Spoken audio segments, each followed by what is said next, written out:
Okay, and here we are back at it again. Now I'm currently at my desk and I don't have a capture card, fun fact. So what we're going to do is we're going to use my phone and we're going to record this like a ghetto video. Cause why not? We'll have a little fun with it.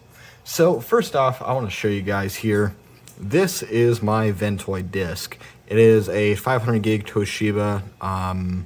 I asked a friend to borrow it back in high school, and I've just had it ever since.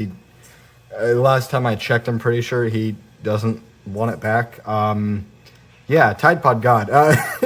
You want your drive back, the one I've had since probably sophomore year. I got it right here, but the point is we have Windows on this along with a variety of other tools. So first off, I'm going to plug it in. It's just a basic USB cable to the little 3.1 adapter here. Which, yes, you can use a micro if you wanted to. But yeah, so we'll go ahead, plug this in, and we'll go through the Windows 10 install setup. So, go here, power that on, and set the drive down. Give it a minute to power up.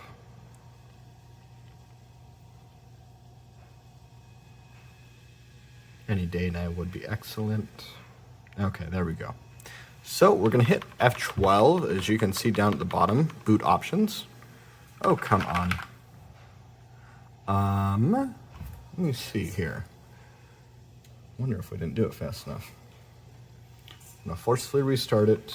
I'm not sure what is actually on this drive here.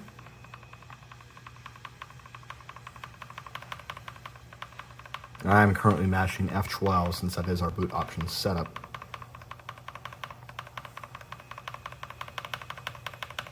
I think I saw it. There we go. Okay, so we have the PCI SSD and the 970 EVO Windows Boot Manager. Let's double check. We're going to go into BIOS setup, and I believe I turned off USB booting. So, oh, that also might help. So those are supposed to be enabled. And performance, okay. And secure boot disabled, USB boot support enabled, and we're going to save changes and reset.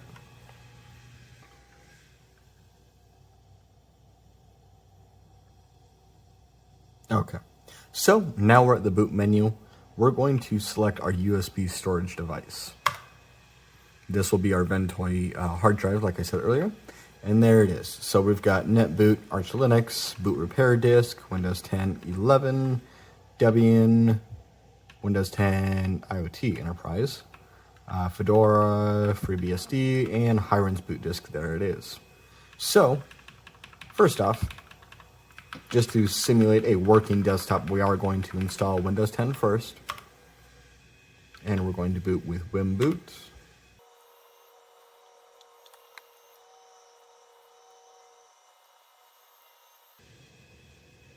Okay, now we're booted into our Windows ISO.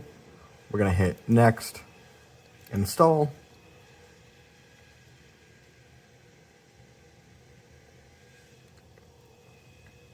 We'll go ahead and select our edition. Accept. And then install Windows only. From here, we'll go ahead, delete this one, all the current partitions that are on our drive since we don't need them. And then these two right here that say Ventoy and Vtoy EFI, we're going to keep as is because this is where we actually currently have Windows loaded on. It's where all our ISOs are. As you can see, it's drive 1, partition 1 and 2, and then drive 0 being our NVMe. We'll select drive 0 on all its unallocated space and hit next. Okay, so now that Windows is installing, we're going to let this do its thing. It's going to copy over some files from the ISO over to our drive. And then once it's done, it'll reboot, boot into its own little environment, let us set up the rest of the desktop, and then we can go from there, set everything up, and get it prepared for our new imaging. Okay. Now we are booted into the Windows install. It's going to ask us some questions. Yep, we're in the US. Yep. And no keyboard additional layout. We are not connecting to the internet. I don't care. and we'll just name it user. Give it a super secure password of password again, and answer our security questions. What is your first pet's name? No.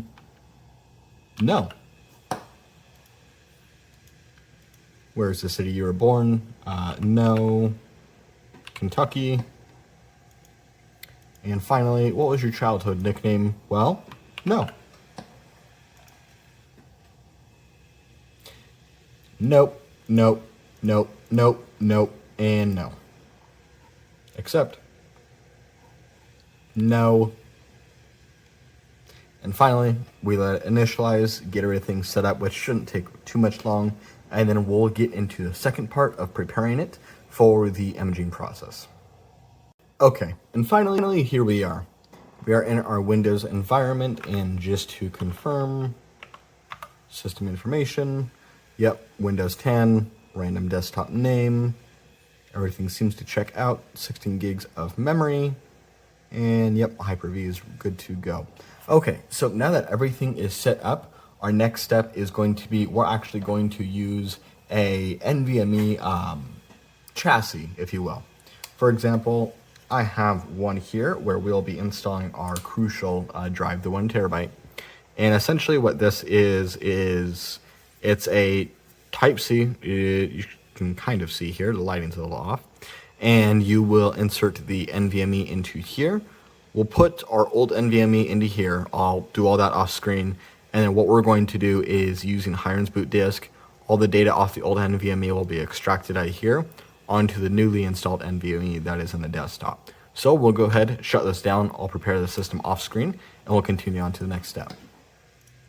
Okay, and here we are back at Ventoy. So we have our old NVMe in here, and the new NVMe I did just install off screen. And the reason you can do it either way, you can either choose to have your old NVMe still in and then add the new one to a chassis. But the reason I did this is the moment that we are done with the cloning process, we don't have anything else to worry about. We can just start using the system, unplug our old NVMe from USB and not have to worry about taking the rest of the machine apart. So we'll go ahead, scroll on down to Hirens Boot disk. Go ahead and boot in normal mode and give this a minute to load.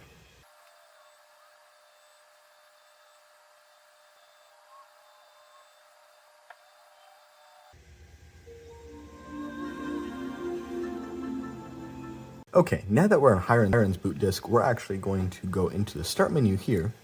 And if we go into all programs, you can see we have a variety of different tools to use. For Windows recovery, system tools like the System Internal Suite, RegShot. We have security tools for antivirus and key finders. But most importantly, we're going to go in the hard disk tools, imaging, and finally Mycurium Reflect. If we let us load up here, give it 1 second. We're in the Restore tab currently, so we're going to go up to the top here, go into Backup, and make sure that only this drive right here, your old drive, is selected. If we click on it real quick, you can see we have clone this disk available. So we'll go ahead and click on that. So now that everything on that disk has been selected, we'll select the target disk to clone everything to, which is our new 1 terabyte, and then hit Next. From there, it'll give you a bit of an information as to what's going to go on, what it's going to do, and all the partitions that will be copied. Finally, we'll hit Finish. Following drives will be overwritten. Yep, that's fine. Confirm that and continue. And from here, it's going to reflect all of your data. Oh, we don't want that. Go away. It's going to reflect all of your data that is currently on your old drive to the new drive.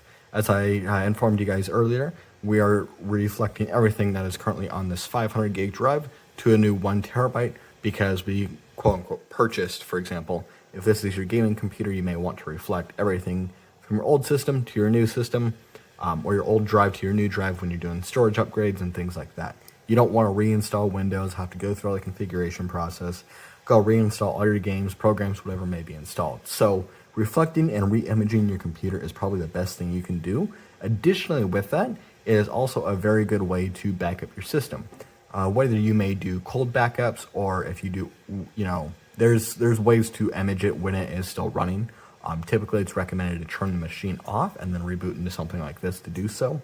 But imaging is a very good way to also back up your system. It essentially copies everything on your drive bit for byte to clone it. Compared to something like Windows backup, it may not get everything. There may be adjustments to Windows itself that is not being picked up. I do believe Windows does its own imaging system. I'm not sure how good it is. It is available though, you can do that. But it's essentially doing a full system image through something like Vicarium Reflect. You're going to get everything bit for byte copied to your new target system, whether that's a file or whether that's a new drive. So for this procedure, it is going pretty slowly despite these both being NVMEs.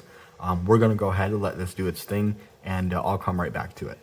Okay, and we're back. So as you can see here, it said clone completed in 16 minutes and 37 seconds. So go ahead, hit OK, and damn. Read was 262.9 megabytes a second, and write was 6.2 gigabytes a second. Unless that's gigabits. Either way, that's pretty high. So we'll go ahead and hit close on that. It'll analyze the information, and okay. So now we're going to reboot into our system just real quick to verify that everything is working as intended. So go ahead, restart. Come on, restart. Do we need to close? There we go. And we'll go ahead and unplug the old drive since we no longer need it.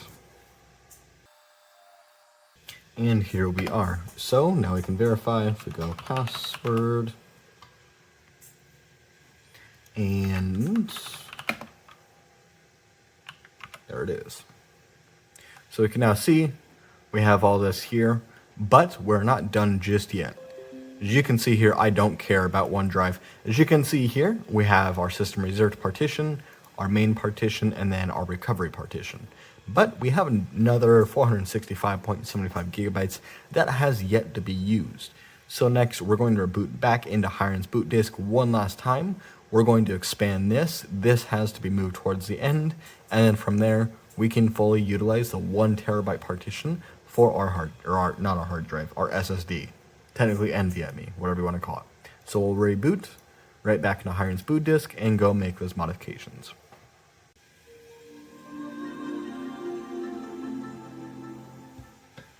Okay, close out of that, and we're going to go all programs once again. Oh, go away.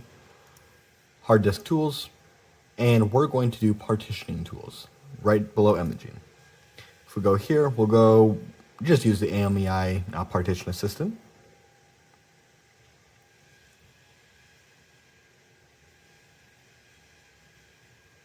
And as you can see here, once again, we have that 465 gigs that's unallocated. So what we're going to do is, let's see here. Sometimes you can resize the partition and it'll automatically move it. So let's try. Okay, it doesn't look like that. So we may need to move the partition all the way to the back here. And then from there, we should be able to resize fully just like that. Hit OK. And then from there, we're going to apply it. Proceed. Yep. Give it a second real quick. This shouldn't take long at all. Yep. And as you can see here, now our C partition has 930 gigs available. So we'll go ahead, reboot, and now we should be in the clear to have successfully used our 1 terabyte drive. And I'll just verify that real quick right when we boot into Windows, make sure everything is in order. And yeah, and as you can see here now, we can boot right into our brand new system.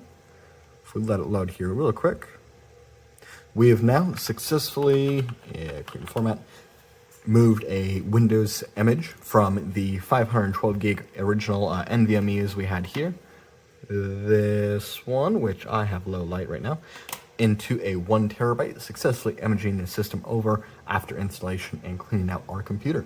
So if you guys do have any questions, concerns, if you are running into any issues, please feel free to leave any comments down below. I will do my best to help you out. This may vary depending on the system you use. I very commonly use Dell systems. It's pretty straightforward for the most part. If you are running into situations where you may not be able to modify the partitions or modify the drive in general that your system boots from, it's usually a good sign that either there is a chance that there is encryption enabled, or maybe a disk password in the BIOS, but most times, at least in my experience, it's usually a result of secure boot being enabled, and you are unauthorized to actually modify the system itself. So, like I said, you guys have any questions, concerns, running into issues, please feel free to leave comments down below. I'll do my best to address them, make sure I can get you assisted and helped out. But otherwise, yeah, have a good one, and happy Thanksgiving since, Thursday the 28th, November. So, have a good one. Peace.